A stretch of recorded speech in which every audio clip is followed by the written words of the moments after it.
who has decision-making authority in a parenting plan. Have you ever wondered who really gets to make the big decisions in a parenting plan?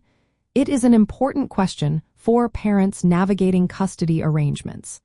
Let's break down how decision-making authority works in these plans.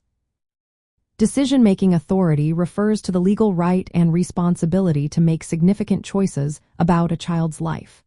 This includes decisions about education, health care, and religious upbringing. The way this authority is structured can vary based on agreements between parents or court orders, always keeping the child's best interests in mind. At the most basic level, we have shared parental responsibility. In this arrangement, both parents have the right and duty to make important decisions together.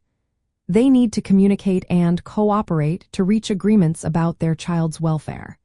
This does not mean they have equal time with the child, but it does imply joint involvement in key decisions. Next, there is shared parental responsibility with ultimate decision-making authority. Here, parents share responsibility and must discuss decisions. However, if they cannot agree, one parent has the final say in specific areas. The parenting plan or court order must clearly outline which decisions this applies to, such as education or health care. The parent with ultimate authority can make the final decision when disagreements arise. Lastly, we have sole decision-making authority. In this case, one parent has exclusive rights to make major decisions without needing the other parent's consent.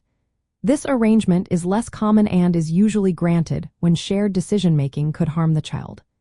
Reasons for this might include a history of domestic violence, substance abuse, or mental health issues that impair judgment.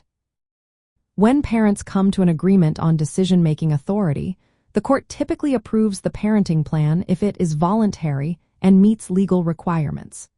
If parents cannot agree, the court may assign sole decision-making authority to one parent, especially if mutual decision-making is unsafe. Courts requiring clarity in parenting plans about which parent holds ultimate authority in specific areas. Vague statements like, all major decisions, without clear definitions do not meet legal standards. The goal is to ensure clarity and protect the child's best interests by defining decision-making roles precisely.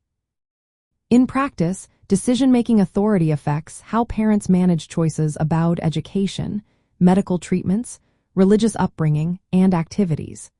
Parents with shared responsibility must communicate and collaborate.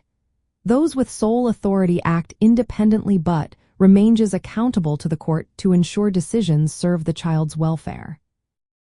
Overall, decision-making authority in a parenting plan is shaped by the child's best interests, parental cooperation, and any safety concerns.